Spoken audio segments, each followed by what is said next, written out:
It's unique and unprecedented. The rest of the world should be encouraged by this experience that Pakistan has now seen. This is already the second fossil fuel crisis in 4 years. It has really become a question about security of supply, a strategic security issue for more and more countries.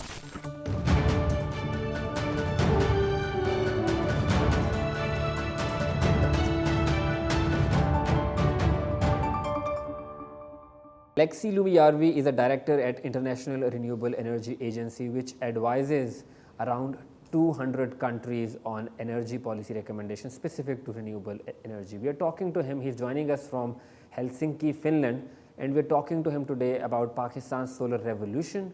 How sustainable is it, and are there any lessons that the world needs to learn from Pakistan? Thank you so much, Mr. Lumijarvi, for joining us. I want to start by asking you about the recent tensions in Strait of Hormuz and the energy disruption it has caused. Do you think that this energy disruption has sort of instilled a realization in the world that they need to move towards renewable energy, alternate sources of energy, rather than relying on fossil fuels?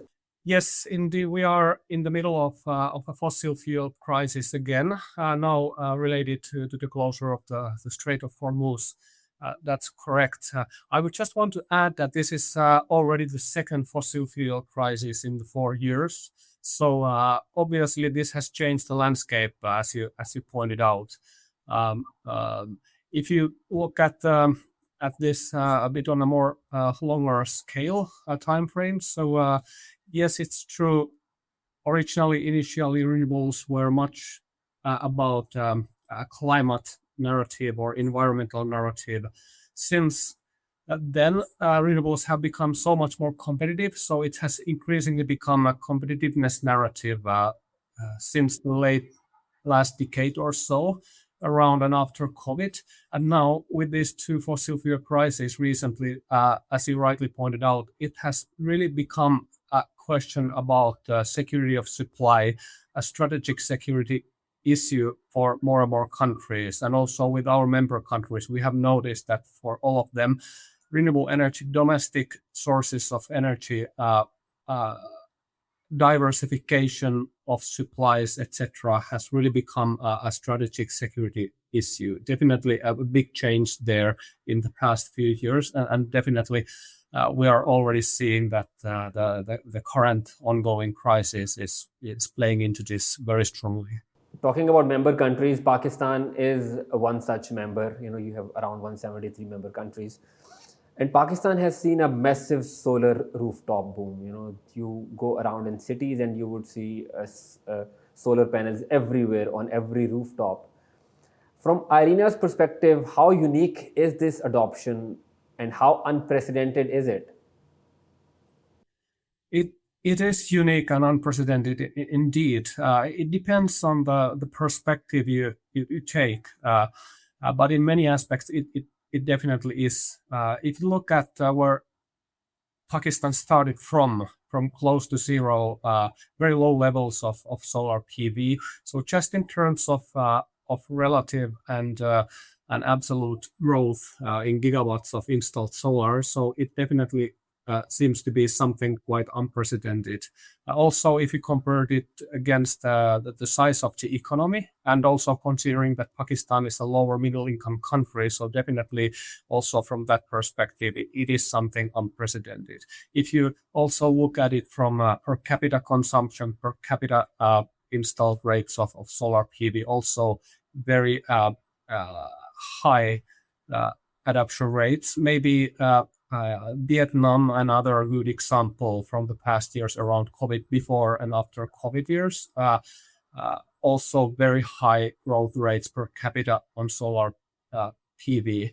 The one big difference compared to Vietnam, and also what makes this so unique and unprecedented, are the drivers of this change. So, for example, when in Vietnam and many other countries, we have seen rapid growth rates of solar PV in the past. It's been quite often, typically because of various government policies, especially feed-in tariffs and such. No, when you look at Pakistan and the current solar boom the country is experiencing, it's not because of any policy measures. It's purely a consumer, electricity consumer driven market-based change, and that makes it even more unprecedented compared to like other previous solar booms in some other countries. So in many ways, it is definitely unprecedented. Yeah, so in terms of Pakistani policy over solar panels, I think Pakistani governments, successive governments, have given some sort of incentive to users to to sell their electricity on grid cheaper and get electricity in return. That gives them an incentive to install those solar panels, which has essentially led to this boom. But I want to talk to you about an issue that this solar revolution has brought in some of the countries, including Pakistan. And that problem is that when more and more people convert towards solar, the national grid loses paying customers, which puts a strain on national kitty. Do you have any policy recommendation for that? Well, that's definitely a challenge, and especially looking at the situation in Pakistan. So I'm afraid there is no easy way out of this challenge that you're seeing at the moment. One important thing, what the policy measures are, is another question. But in order to fundamentally change the situation and make grid more affordable, of course, is to move more electrons through it. So basically, instead of expanding grid, make it more dynamic, more flexible, smarter, and also try to actively increase the demand for electricity, grid-connected electricity consumption, and thereby increase the capacity factor of the grid, thereby then with higher volume be able to reduce grid tariffs on a longer term. But basically, that would be policies and regulations related to basically improving the grid, not that much from more capacity, but more from flexibility and smartness side of the grid, and actively promoting grid connected demand in the grid. I want to give you another example related to Pakistan, and that's another issue. As it's understandable that solar energy is not available at nights. So one such solution that is being proposed in Pakistan right now is battery storages. At a massive scale, Pakistani government has signed different agreements with Chinese companies on battery storage capacity. What do you think of this solution, and is IRENA doing something in this regard?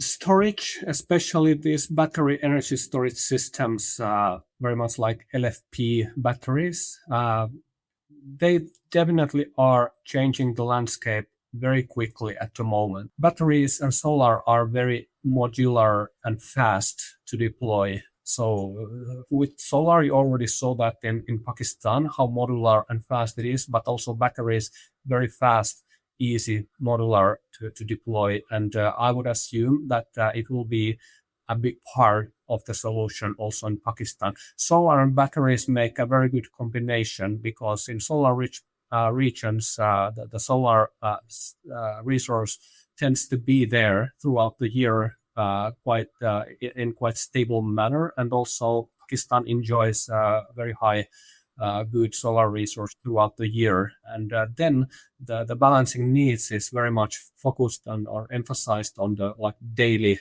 variability. And for that purpose, batteries are a very good solution. So in that sense, I really do think that batteries are an excellent option to solve some of the challenges Pakistan is now seeing with this solar surge.